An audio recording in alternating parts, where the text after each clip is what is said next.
Hey y'all, what's up? Welcome back to the channel. Today we are diving into the hot topic, the problem with publishing today.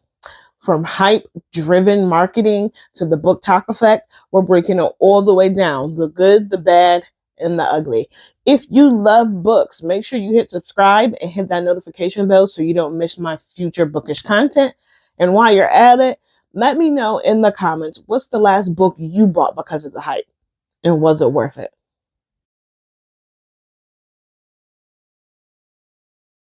Publishing isn't just about books anymore. It's about marketing, capitalism. Publishers push exclusive covers, sprayed edges, and influencer arcs to build the hype before the book's even out. But sometimes that can be a huge gamble. The pre-order train, signed copies, alternate covers, bonus content. Pre-orders come with perks, but they also come with pressure. The reader commits before the real reviews are even in. Have you ever pre-ordered a book only to realize that the hype wasn't real? I have, y'all.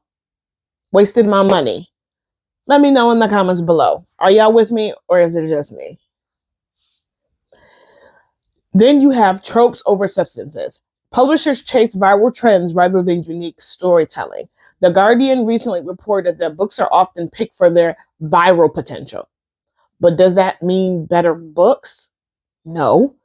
Have you ever read a book that felt like it was written just to be a BookTok sensation? Like, here's the brooding, morally gray love interest. Here's the she's not like other girls protagonist. Now let's sprinkle in some trauma for death and boom, bestseller. Quantity over quality. Social media demands fast releases, sometimes at the cost of a solid editing or story development. Have you ever read a hype book that just felt incomplete, like the pacing was off or the ending was rushed? Yeah, 100%. Another issue is books are now designed to be marketed rather than written to tell a great story. Publishers are more focused on what will trend rather than what will actually be meaningful or stand the test of time. But there's a double-edged sword. BookTok has changed the industry, but is it always for the better? The good revives blacklist titles. They introduce new authors to huge audiences. They drive sales very, very quickly. The bad creates unrealistic expectations.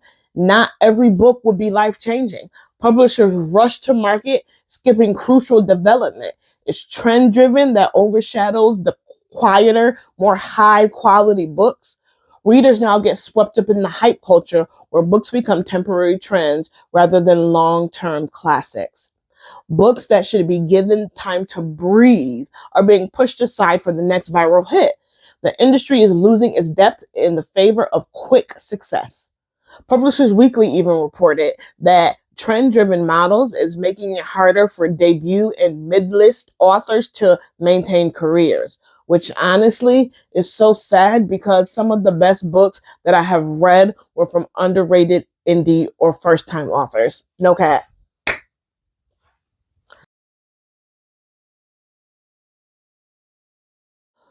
One day a book sells out everywhere. The next, it's forgotten. Viral books can be amazing, but the hype cycle is brutal. If a book doesn't maintain momentum, it disappears quickly. Authors suffer when publishers prioritize trends over a longevity. The problem is, publishing is treating books like social media trends, something that go viral, burn bright, and then is replaced by the next big thing. This isn't sustainable, and it's leaving readers and some authors feeling exhausted. Books used to be about building a legacy. A great book could stay in print for decades. Now, if a book doesn't explode in its first month, it's considered a flop. Publishers are focusing on instant sales over long-term value, and it's hurting the entire book community. And what about readers? We're bombarded with constant hype, making it harder to tell which books are actually worth reading. We rush to buy the latest viral sensation, only to feel disappointed because it didn't live up to expectations, and then the cycle starts all over again. Sound familiar? This affects reading habits as well. Readers are more likely to go after trends rather than discovering books organically. Book clubs, libraries, and independent bookstores are competing against viral sensations, and that's changing how we find books. Okay, let's wrap up some of our reviews. We're wrapping up the first Fourth Wing series, and we're wrapping up the Caraval series. I'm not gonna pull up the books, y'all. They're all up in here in the shelves. But Onyx Storm. I was confused at first, y'all. It took about 10 chapters, 10, 11 chapters for me to really figure out what was going on. And thank God an influencer I watch, Ali Dog. Okay, let's feel free as possible.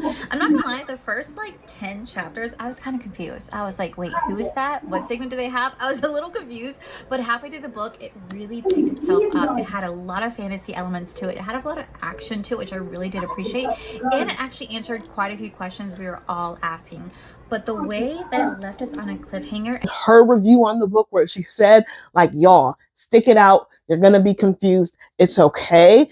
Because any other book, I would have put it down. Like, the hype was real. I was so excited for Onyx Storm. And then I'm like, it dropped me in the middle of something. And I'm like, it took me a while to get caught up. And then when they're going from island to island, they're trying to find out about his family. They're trying to get that part was like what do you call it? The meat and potato. That's the part that hooked me, y'all. I was in it. I'm like reading. I'm so excited to get from this part to that part. I mean, we had the added part with Xaden and he's losing control and all that. That was kind of topsy-turvy to me. I could have taken it. I could have left it, which is like surprising because Xaden and Violet's their story is like that's something that hooked me from book one. But in this book, I really wasn't so into it. And then the cliffhanger, y'all.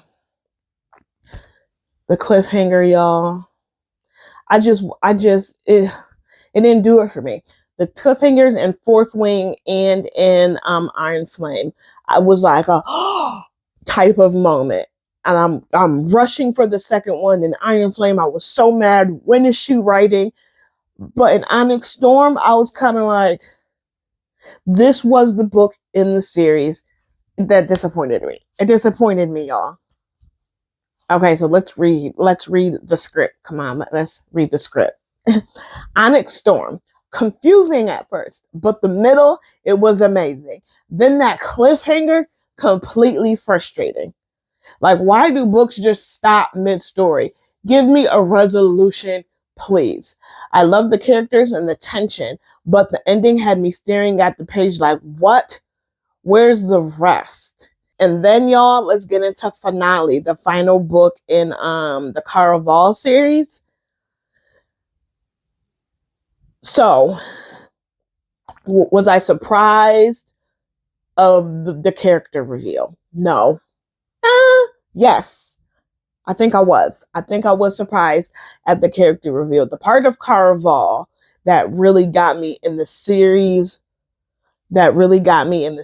altogether was like the build up, right? The games is like it was this clue and then that piled on this, which led you to over there, which combined with that led you to that way, which like that type of thing. And I love that. I love that. The romances were good. It kept me in them. They were cute. It was kind of this back and forth. It didn't leave me like eye rolling or skipping to get past the romance part like Onyx Storm did.